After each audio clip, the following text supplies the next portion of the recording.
The point about Paul Smith is first of all, we're minute in comparison to a lot of those brands.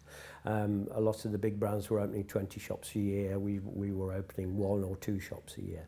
We're opening shops, I think I have maybe 1 shop in an obvious main street of a city.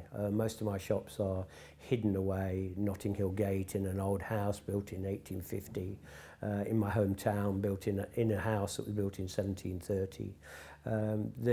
In Tokyo, I'm in a residential area for my main shop. So I've always chosen areas that are quite interesting, buildings that are quite interesting.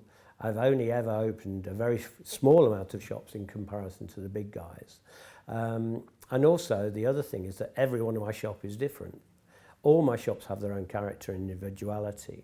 Whereas a lot of the big brands, frankly, are no different to the coffee shops around the world or the fast food shops around the world, because they started with a formula, they got some money, and then they spread the formula around the world. And guess what? It's boring. It's really boring. And, you know, that's why the next generation that will come along, I'm going to say, I don't want to do that. There's too many of those around. Every shop looks the same. And you can very easily go to Paris, to Milan, to Rome, to New York. If you could do all that in the same day and look in a lot of the shop windows, you would find the same garments in every shop window.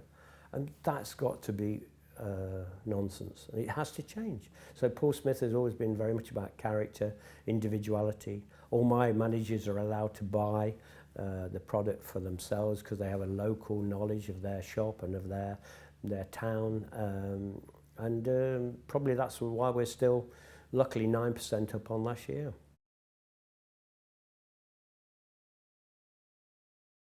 The thing that I'm very lucky with my customer is that there's a tremendous loyalty.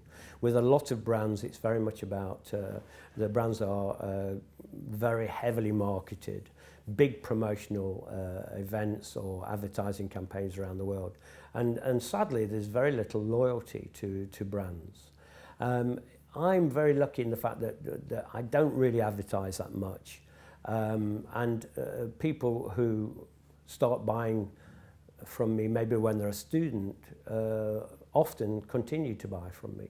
And the interesting thing is that I actually sell to people who are now quite mature, but also I'm still selling to the young rock bands and to the Kaiser Chiefs and the Razor Light and the Franz Ferdinand and Trey Cool, from the drummer from Green Day, was ordering a couple of suits. I think it was last week, and then an hour later, the boss of a bank ordered a couple of suits. So you've got 2 complete ends of the spectrum there. And I think what a beautiful joy that is for me, and how proud I am of that hanging on to sort of the more mature customer, but also getting the younger customer.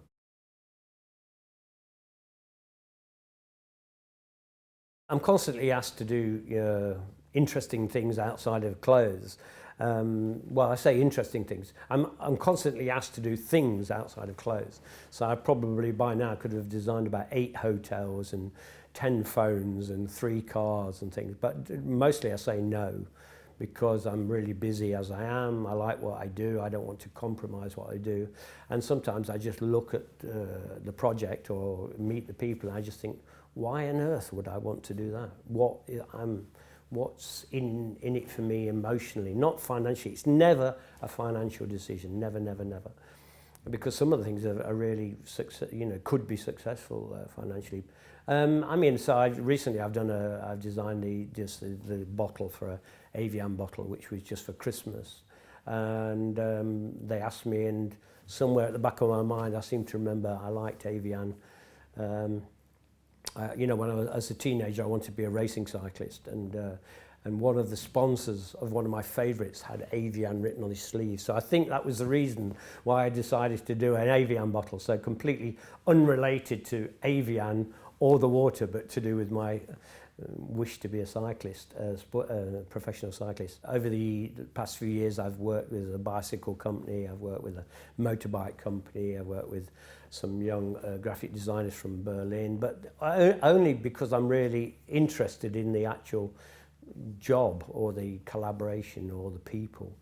But in terms of shop openings, I mean, we were probably have opened a bit more, but because of this current sort of downturn, you get a bit nervous. So we've got a new one opening in Las Vegas any time now. We've just opened a little local shop, or we call it local shop, in Marylebone High Street in London, centre of London. So that's just selling shoes and accessories.